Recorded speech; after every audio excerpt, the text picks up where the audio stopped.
Hi everyone. Should we use English or what to call Seruno? Kubanze benchikira mu bamanyi. Chemanyo Oluganda balumanyi nnyo. Kyamukisa nnyo leero abaami bawano okumpa platform obweti okuyimirako waneeno nga active politician.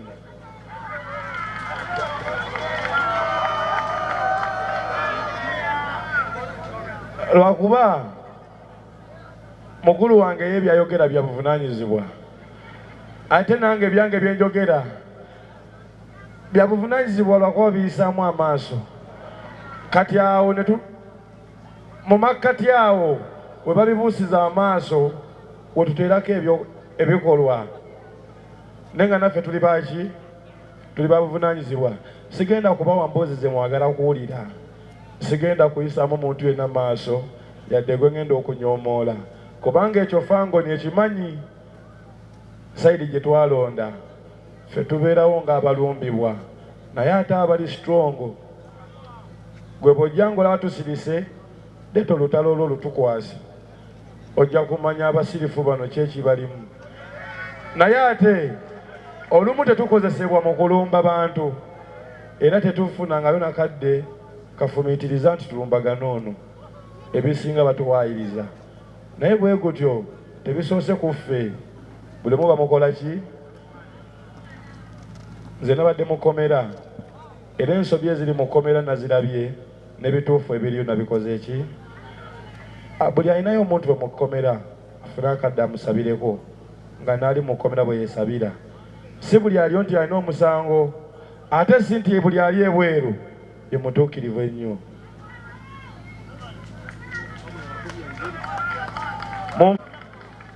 Nze ndi wano omusango gwasoose okunteekebwako mpita mu bumpimpi mumanye. Nze nabba akasimu. Ene mukulu wange yabbayo ebitaano mbu siwe kiri kati bodies of the same feathers. Ow'akasimu n'ow'ekido.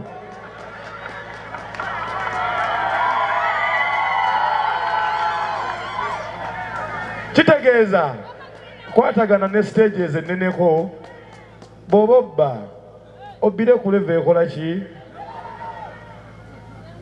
Ffe tugaba respect buli omu kubanga tulina ebigambo byaffe eri mu Fangoni. If you don't respect the elder oba the leaders of the people, kitegeeza you don't respect the people. Bw'otaba mu kitiibwa mukulembeze w'abantu oba weerimbise mu kifaananyi naye nga ggwe abataba abantu kitiibwa.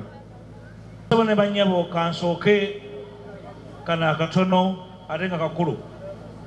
Musajja wa Kabaka ono Patrick Mulwana gwe mumanyi nga Allien Skine y'omu ku bavubuka ba Kabaka abaagala eggwanga lyabwe ate nga libali ku mutima.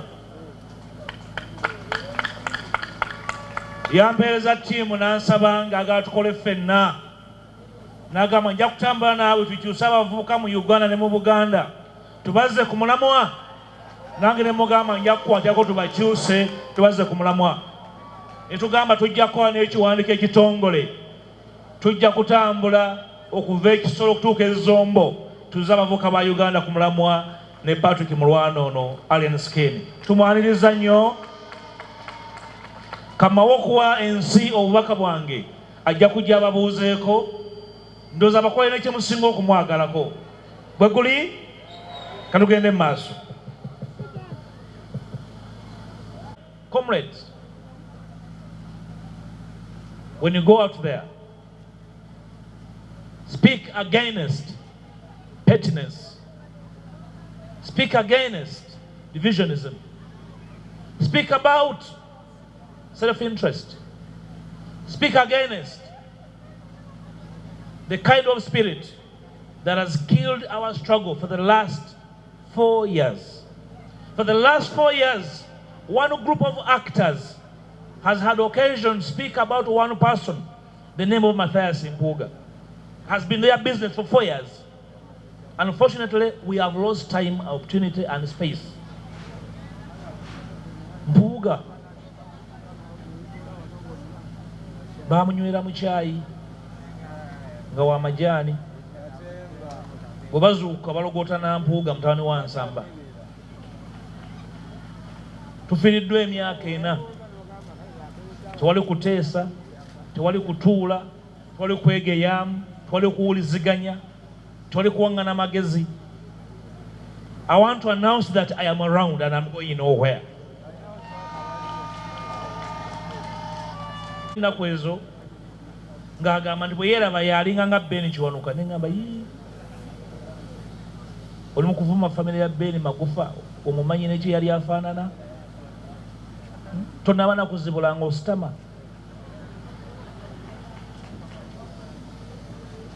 Friends, the task is huge, but it's not insurmountable.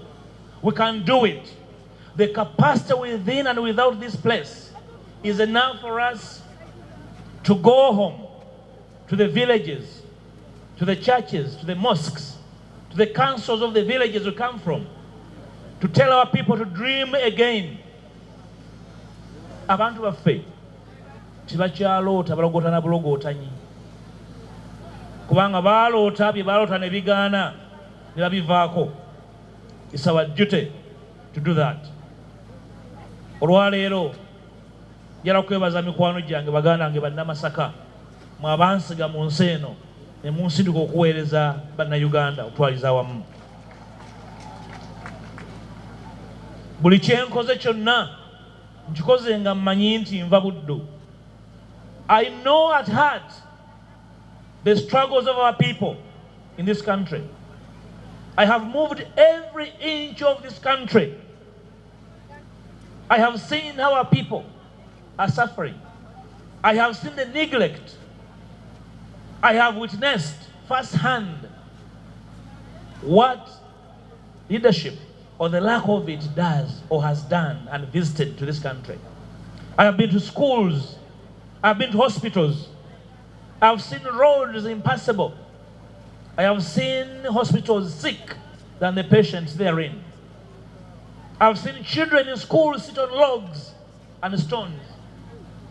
I've seen teachers moving barefoot. That is the kind of promise we must rekindle. The nature of dreams we must return on table as leaders. Inevitably, we might stumble in this our journey. When we stumble, support us rise again. Like you hear today, support us rise again. But because we have a duty to know more. This will happen. And it will happen in our time. Changing this country is a job we must do in our time. Tetusobola kukwata abaana baffe ne tubalekera eggwanga erifaana bwe riti. Oba ffe abalimu ku mbavu n'amaaso eggwanga lifaana bwe riti, tuleke abaana baffe banaasobola n'okuva wansi ne balabako kye bakola. For me and you,